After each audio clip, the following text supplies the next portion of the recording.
It was very good. Take care. Recording in progress. All right, here we are. So, sorry, Candle. I should have just let you know I was gonna.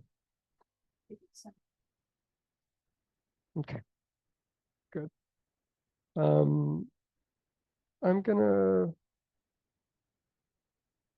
I had a friend when Candle sent on the flyer for this event. A really sweet friend of mine just wrote in a comment below. She said, "Thank you for answering the call." And I want to be clear at the forefront. I'm not here to preach at you, or to tell you how to be a perfect social justice warrior, or to tell you the magic path to boundless love and action. I'm here trying my best to figure out what it means to answer the call, what it means as a Buddhist to show up and to be the occasion for challenging conversations that many in our tradition seem to believe it's not our responsibility to have. And I disagree. And part of what has put some wind in my sails and has created a sense of urgency for me is Bhikkhu Bodhi, eminent scholar, monk, and translator of our time. And I'd like to read a piece of an article that he wrote. I think this is, well, I have the link. It's in blue on here. I can send it out. It's from Lion's Roar article called Let's Stand Up Together. Considering that Buddhism is widely hailed as the preeminent religion of peace and compassion, why, I ask myself, aren't we more visible as advocates of peace, basic sanity, and social justice? Granted, our numbers are small, but I don't think that's the only reason for our reticence to speak up. Several other factors may also be involved. One is the adoption of the Dharma as a path to personal happiness to be pursued mainly in the silence of the meditation hall. A second is the fear that political activism will fire up our passions and shatter our fragile calm. A third is the belief that active engagement with worldly events is an entanglement in illusion. And still a fourth is the view widespread among Dharma teachers that we must welcome everyone and not risk alienating potential students by expressing our political convictions. Now, I believe that teachers whose primary job is to teach the techniques of meditation practice should not expound their personal political views from the cushion. This is still Bhikkhu Bodhi. It's also unfitting for heads of Dharma centers to use their authority to endorse candidates for office or throw their community behind a political party. Nevertheless, I would draw a sharp line between political endorsement and advocating on public issues. And I would hold that to address such issues is well within a Dharma teacher's domain. Politics today is not merely a battleground over power and position. It is also an arena where great ethical contests are being fought, contests that have a crucial impact on everyone in this country and on this planet. If from fear of upsetting others, Dharma teachers shy away from addressing these critical matters, their silence could even be considered an abdication of their responsibility as spiritual leaders. So here I am trying not to abdicate my responsibility. I'd like to,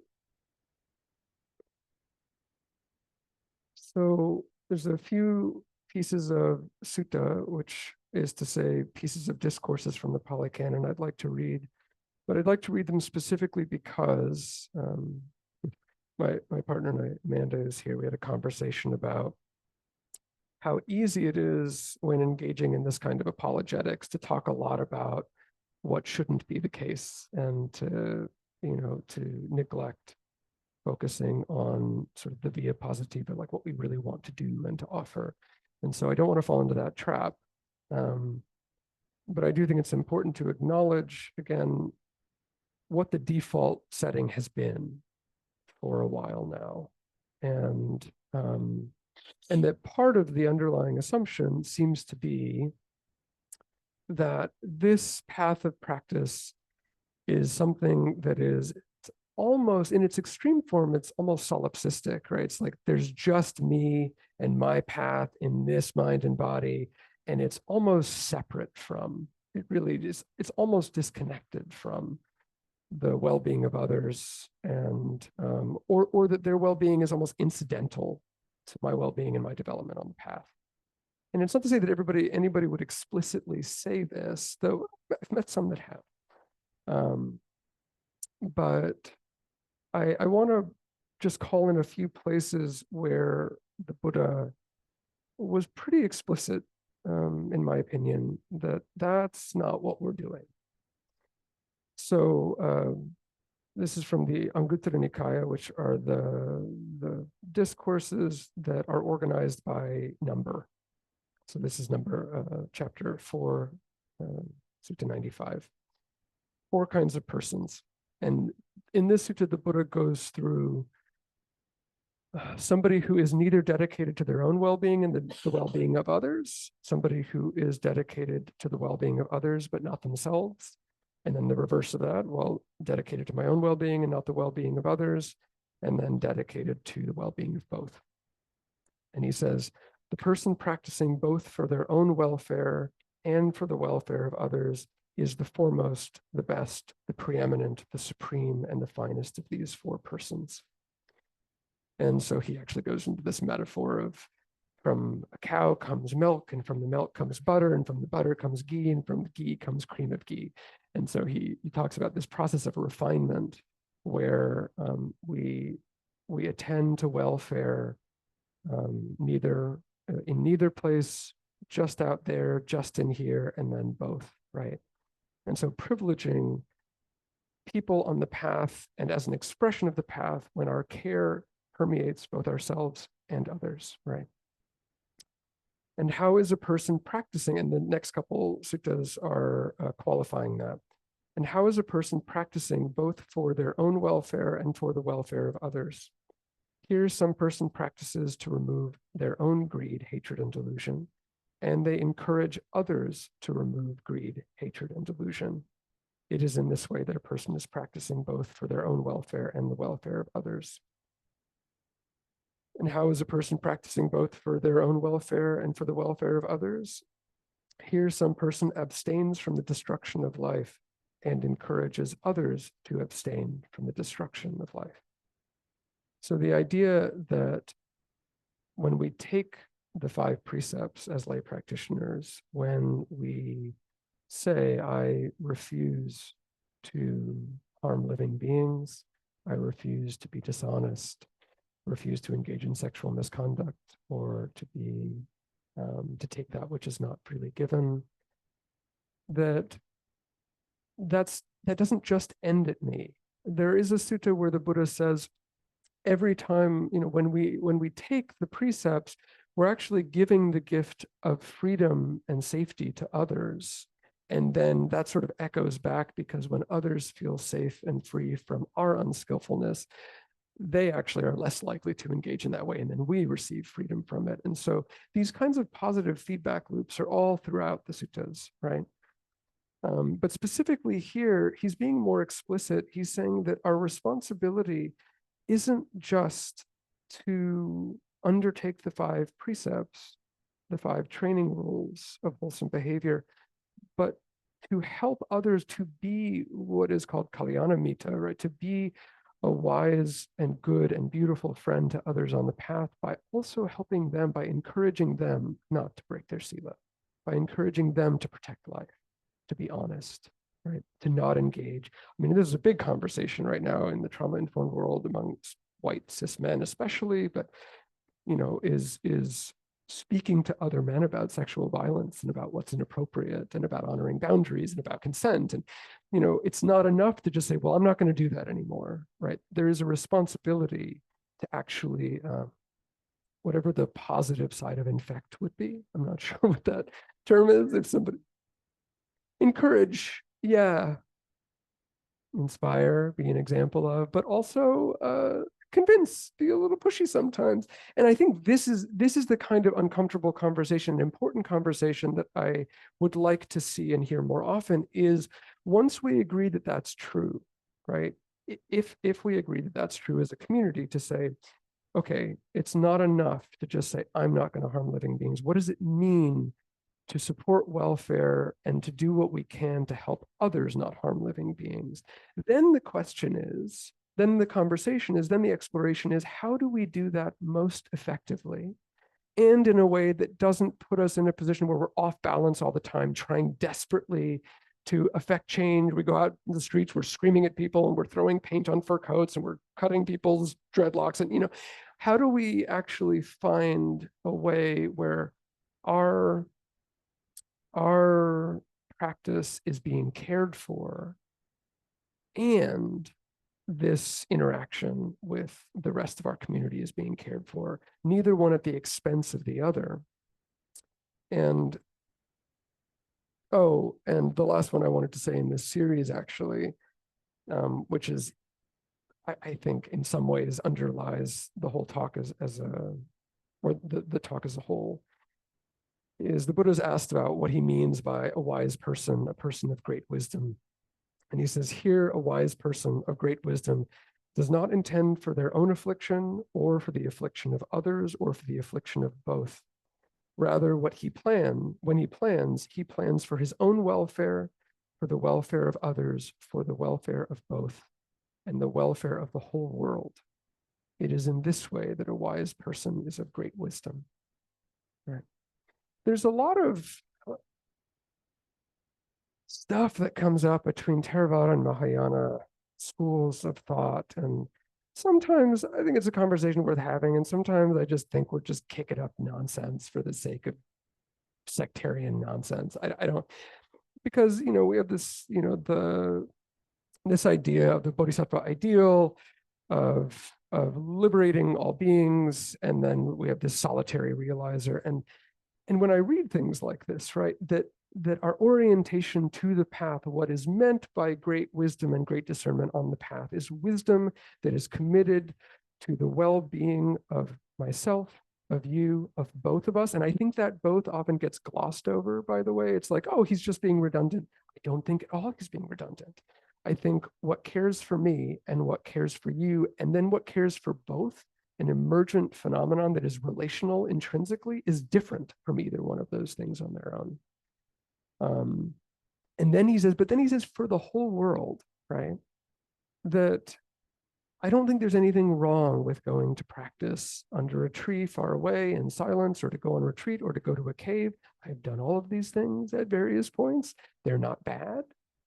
But I wrote down, this was sort of a last minute ad, but it felt important. It felt true for me. I said, I reject any framing of collective liberation that positions itself as an obstacle to or superior to the personal relinquishment of greed, hatred, and delusion. And I reject the framing of individual liberation that places itself in opposition to or that in any way undermines a commitment to the welfare of all beings. I really don't think that we have to make enemies out of collective liberation and the personal relinquishment of greed, hatred, and delusion. I think that when we pick those fights, we're looking to pick a fight. And I think it's important that we stop so that we can collectively turn toward what really needs our attention, right? Namely, racism, institutional violence, all the things that inspire a sense in us of wanting to show up for justice, whatever that may mean to us. And I'll talk a little bit about that now. And I want to talk about why it's a fraught term. And I also want to, so Candle, am I right? We want to leave 15 minutes or so. It's okay. And we end it, did I?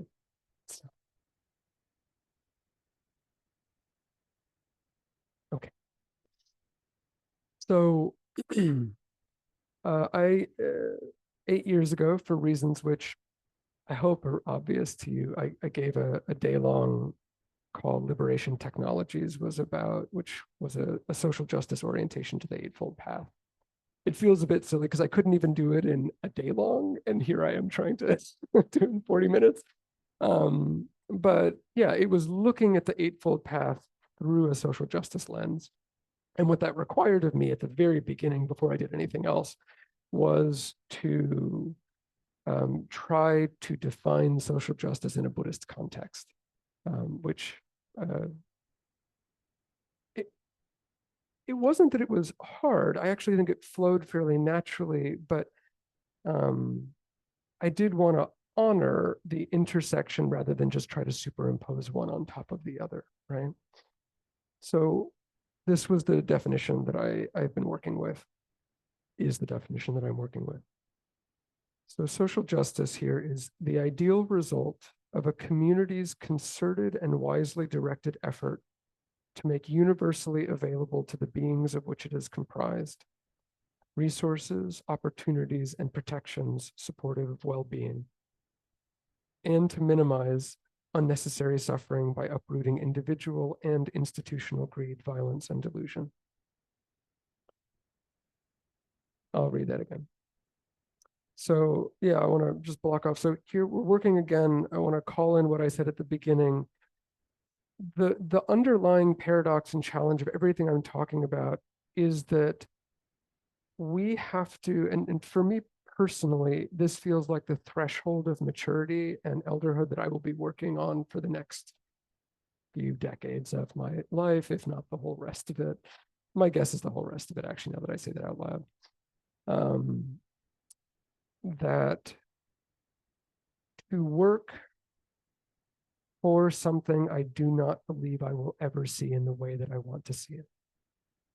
And that not only is that not going to detract me from doing the work, but I actually believe the refusal to allow that paradox to be my governing principle, that's where the burnout comes from. Insisting on certain kinds of results and insisting on perfectionism is what leads to the burnout that makes it not sustainable, right? So actually that paradox for me is my saving grace. That's my sustainable way to engage in social justice work. So I'll read it again. The ideal result of a community's, so this is social justice, right? So a community's concerted and wisely directed effort. So this is harmony and right view from the outset, to make universally available, unconditional and without exception, to the beings of which it is comprised, resources, opportunities, and protections supportive of well-being, right? Or we can say the Pali for this is hita, and the opposite is ahita, so welfare and harm. The most famous place that this pairing comes up where the Buddha uses it as his central orientation of the talk that he's giving, sort of his cost benefit, is to the kalamas, right? In the famous Kesaputiya Sutta, where the kalamas are very confused, they're caught in doubt. You know, you can tell that they're boiling on, are there multiple lives? Is karma real? They've heard all these conflicting teachings. They're very stressed out. And the Buddha says, you know, he returns them back to basics and says, kalamas, ask yourselves, when you cultivate greed or when you let greed go, what impact does this have on your hita or your ahita? What impact does this have on your welfare? When you cultivate greed, do you experience greater long-term welfare and happiness? When you cultivate hatred, when you cultivate delusion, do you experience longer hita, more hita? And, you know, of course, the kalamas have a basic sort of moral framework, and they said, no, Bhante, you know, greed, hatred, and delusion do not lead to our welfare and happiness, right? So this basic orientation is what I'm drawing on here when I say that that social justice in a Buddhist context would be a concerted effort by a community to make sure that resources, opportunities, and protections supportive of well-being are made universally available. And then the other side of right effort here, so this is the positive side of right effort, cultivating the wholesome, and the via negativa, to minimize unnecessary suffering because not all suffering is preventable, as we've been talking about. To minimize unnecessary suffering by uprooting individual and institutional greed, violence, and delusion. Again, all of this I can make available to you. I'll send it out. I'll post it. And when considering all of this, I was listening. I'm going through a Sam Cooke phase. I'm going through a little bit of a soul music phase right now, after watching a documentary or two and rediscovering Otis Redding. And he has a song, and I don't remember if it's the whole title, but the title of the song is Trouble in Mind. And what caught my ear, intuitively, what we often hear is my troubled mind, my worried mind, my worried heart. And here, and we could say, well, it's, sort of that's dialect of the time, or that. Regardless, it's not really the point. Even that might have underlying psychospiritual significance. But the idea that in the song, he's actually letting himself take some responsibility, that trouble isn't just something that's happening to him, right? That his mind is doing part of the troubling, right? And so the idea that my partner and I were recently on a vacation where we had the great good fortune to be in the presence of some waterfalls that were very tall and very beautiful. And at one point, my partner Amanda was expressing her gratitude for the beauty that was there. She was speaking to the waterfalls and saying, "Thank you so much for sharing your beauty with us." And I didn't actually share this with her at the time. I heard coming from the fall, this is my own, edge work, is listening from different places in my own experience. What I heard come back was, I am what I am, you bring the beauty. And the idea that beauty isn't intrinsically in any object, right? Trouble isn't intrinsic to any situation. Beauty is an emergent phenomenon that arises between my eyes, mind, and conditioning, and whatever the experience is that whatever the form is that's in front of me, or the sound, or any of the sense gates. Beauty is not limited to sight. And I wonder about trouble. Similarly, I don't want to get into some sort of solipsistic framework of the world is perfect and I just bring trouble by the way I interact with it.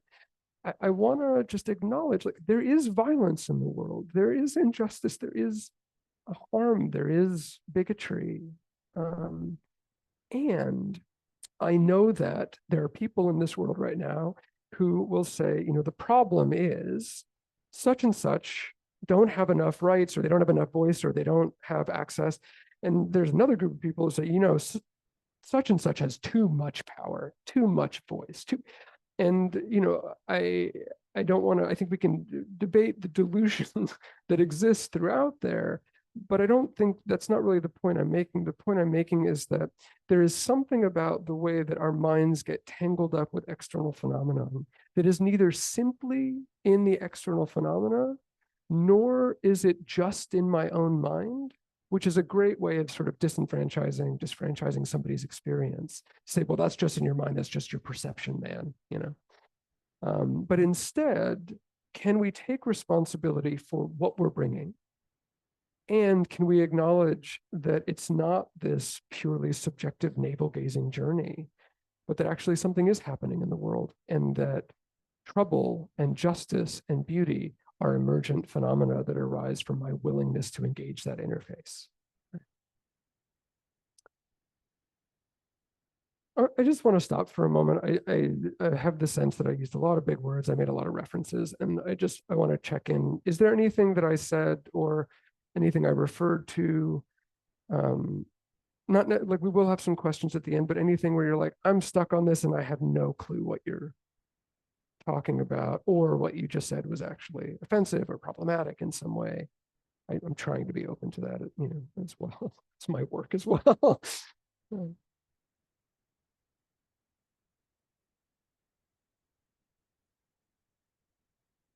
Okay, well, raise, yeah, I just want to set that. Feel free, if something does come up, if I say something, you're like, whoa, whoa, whoa, like raise your little hand, and Candle and I will try to catch it. So justice is a hard word. I often, it's funny because often when I'm giving talks or when I'm sharing Dhamma in some way or another, what I will often point out is the number of Pali words that have no English translation. And so words like karuna, for instance, that we translate as compassion, or upekkha as equanimity, these are words that are intrinsically rooted in Judeo-Christian perspectives. Compassion means to suffer with. That's not what karuna means. Not only is it not what it means etymologically, which is something also counterintuitive, it means something like holy action, which is a couple steps to get to compassion, the same way that to look upon is a couple steps to get to equanimity. But even the idea, the glorification of suffering with another is deeply rooted in Christian theology, right? And so it's interesting that we don't have a word that means to encounter suffering and to meet it with kindness, to meet it with love, to meet it with a balanced desire to alleviate that suffering, right? We don't have that. I tried once, it was very awkward, passio beneficence, which would be passio, which is the pain, right? Passion, the pain. Beneficence is bringing wholesome action, the desire to alleviate that pain, right? But it's awkward, it's silly, it's just, and I really love, the etymology is very strained and it's ambiguous, so there's nothing I've read anywhere in any dictionary that says why karuna, so kr, that beginning is the same kr in karma, means action, right? Why holy action would be translated as compassion, why it would have the tone that it does, but the etymology that I like, or the journey of the word that I like the best, is that the holiest action that we can engage in light of the first noble truth and the universality of suffering is to alleviate that suffering in ourselves and others. That is actually the core action of the heart. It's the driving force of the entirety of walking the Eightfold Path, is the desire to alleviate suffering, right? So it is the primary holy action, I think. But I said all that. This is, I do tangents. I'm sorry. It's going to happen. I do my best, but they're fun. I hope that you find them fun. So with justice, we actually have something of the reverse situation, but part of that is because justice is a word that does a tremendous amount of work in English, and I might argue too much work. That it has too many facets, which is why conversations about it can get so tense and just inflamed so quickly, because we're starting with a lot of ambiguity and messiness linguistically.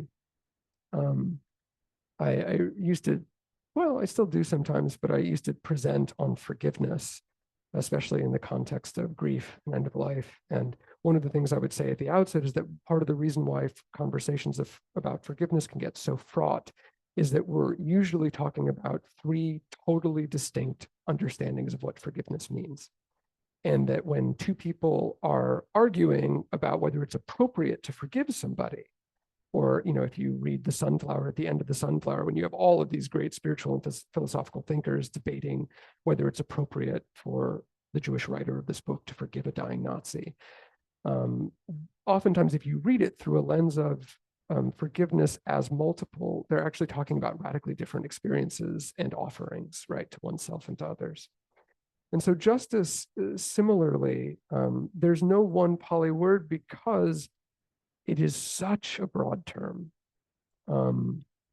It is a term that has there are different Pali terms that do some of the work. So like, for instance, if by justice, we just mean doing what is right, doing what is moral, essentially, doing what is wholesome, doing what is inclined toward welfare, then samma, S-A-M-M-A, which is what we usually translate as right along the Eightfold Path, would be just.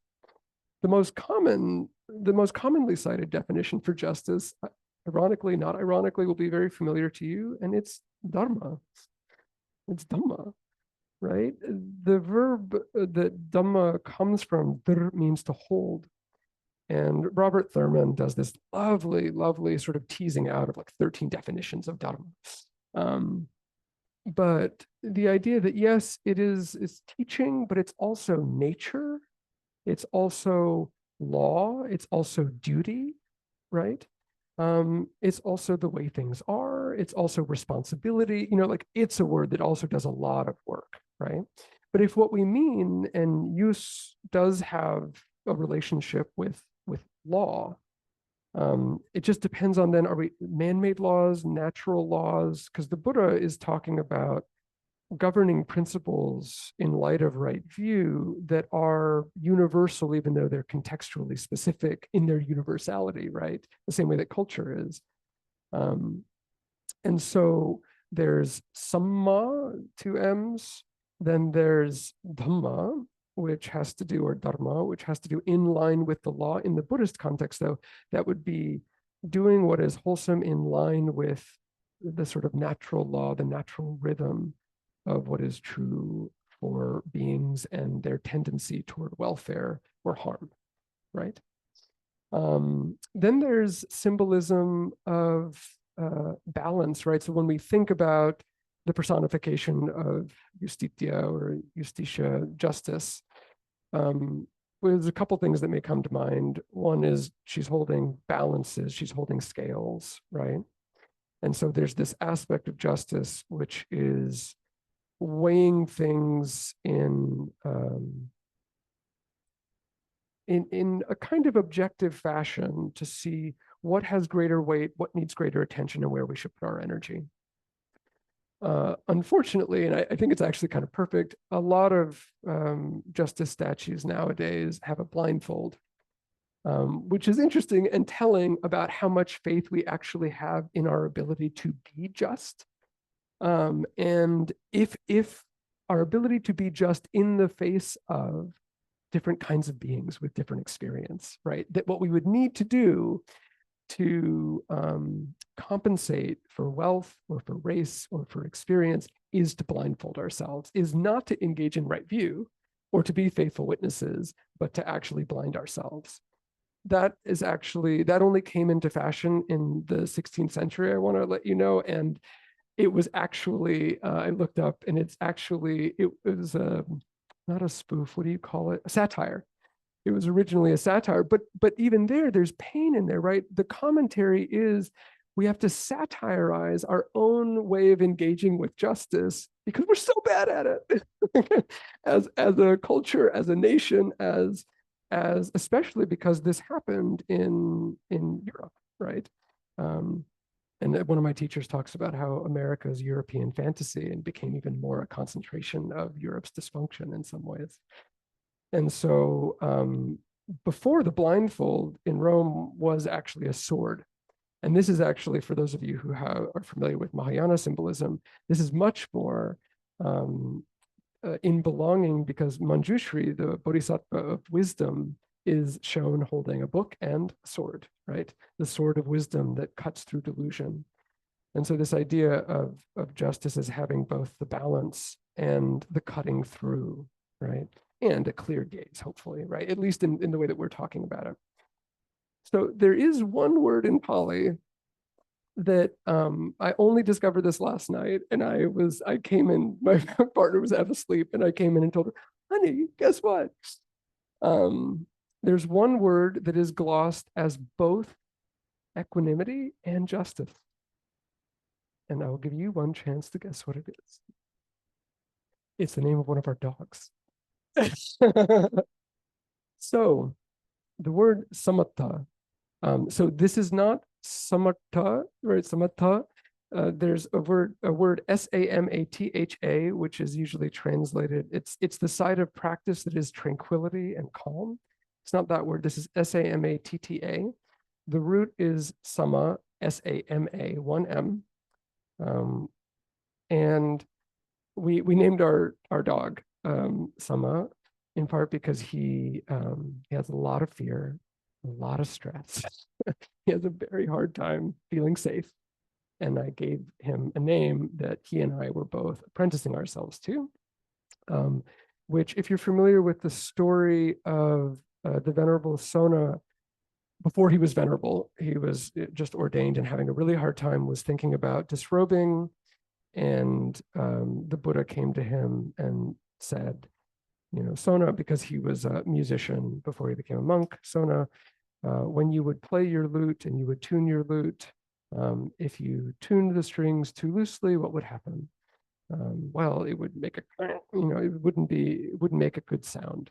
And if you tuned it too tightly, what would happen? Well, the strings would break, Bhante. And so they have this conversation about tuning to the appropriate note. And so he's teaching him about his practice, walking the middle way, neither self-torture nor indulgence in sensual pleasure. And the word he uses is sama, which is cognate with the English same, right? So tuning something to be equal to, in balance with, or aligned with something else. And so I actually copied the whole entry. So the third entry is impartial, upright, of an even mind, just.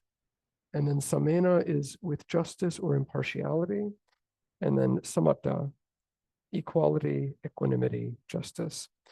But you can see that the way that this is framing justice then is a mind that, and we got to build this story, right? Because we'd think, well, it can be translated as both. And I would say, no, it's establishing a relationship, right?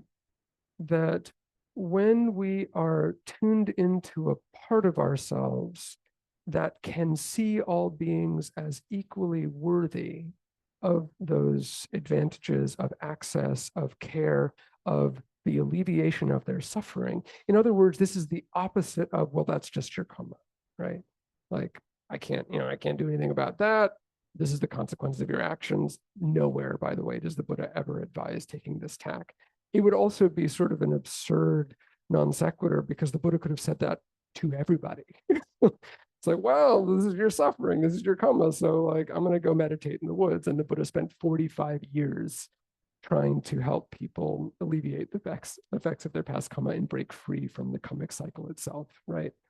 And he actually argues with the Jains regularly about this idea of either having to burn off all your own karma or sort of sit there with equanimity until it all, goes away of its own accord. But instead, this idea that we recognize that all beings, that these five aggregates are karma manifest, they're karma incarnate, that our words and actions and thoughts and beliefs are karma.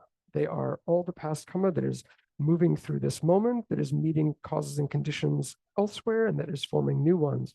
And that justice in this context, arising from equality or an equal gaze, the equal gaze is that all of us are struggling with this, and we're all worthy of alleviation of that suffering.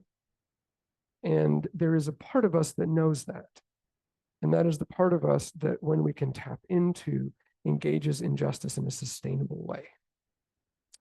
When we see all beings as being equally worthy of having their suffering met and alleviated to the degree that we are able to do so, and to the degree that they are able to do so, which is the most important piece, right? Because as Nat brought in, this is not a path of rescuing because we can't, right?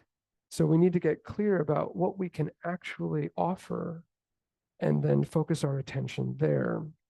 Sorry, I'm feeling a little scattered because I know that we're getting to the end, and I have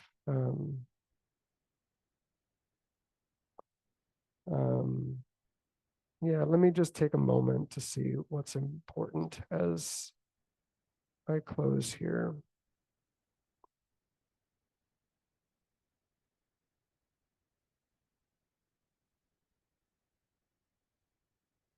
All right, I'm going to close with that, and I'm going to read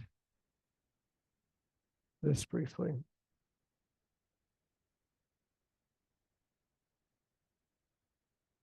Equanimity arises in part from an acceptance that peace, justice, and equity will never manifest in the perfect, complete, or stable way that we would like them to. When we understand that our job is not to liberate every being, that our task is not to turn samsara into nirvana, and you can comb the canon all you want, and you will find nothing resembling that sentiment of transforming samsara into nirvana. Once we recognize and accept that the nature of this realm, once we accept the nature of this realm,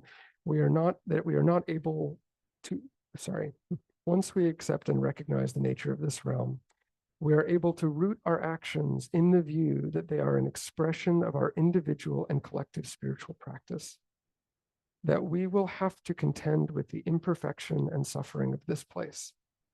Our commitment to moral action will then not be contingent on accomplishing unattainable goals whose failure to achieve leads us to burnout, hopelessness, cynicism, and jadedness, but will be rooted in our commitment to our compassion, which is to say our desire to alleviate suffering in ourselves and others, to cultivate the path, and to manifest justice in our actions of speech, body, and mind. Our commitment, in other words, will be informed by right view and right intention, rooted in a realistic and sustainable view of the world and of ourselves.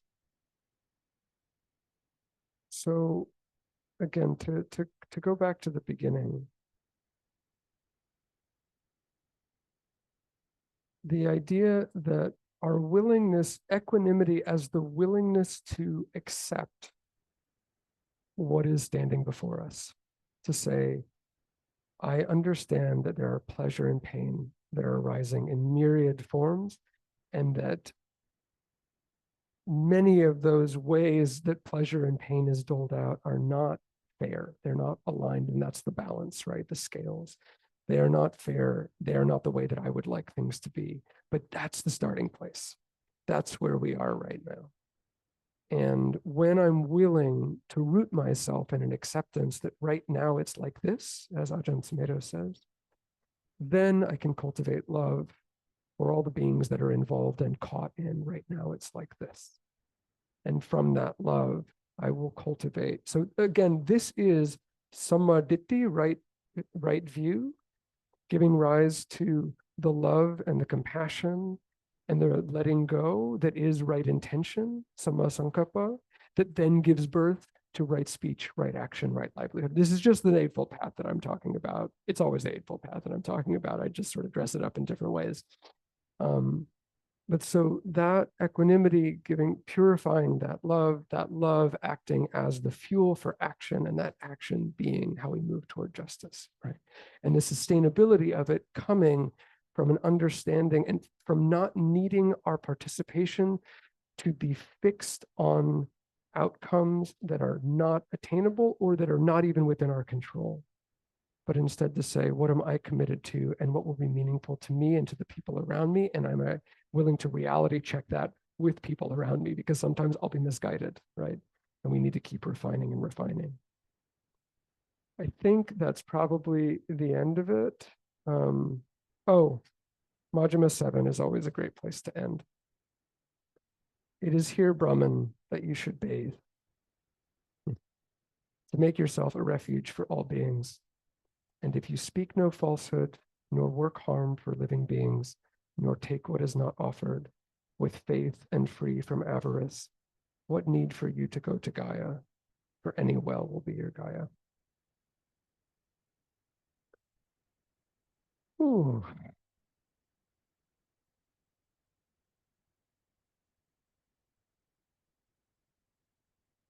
In just a few minutes, if there are comments, questions, reflections. And also, I think Candle has put maybe not my email. If you have anything that you don't feel comfortable saying in front of the group, but that you would like to reflect to me afterwards, I would very much appreciate hearing what you have to say or how I could do this better. And I'm going to take a moment here to pause the recording.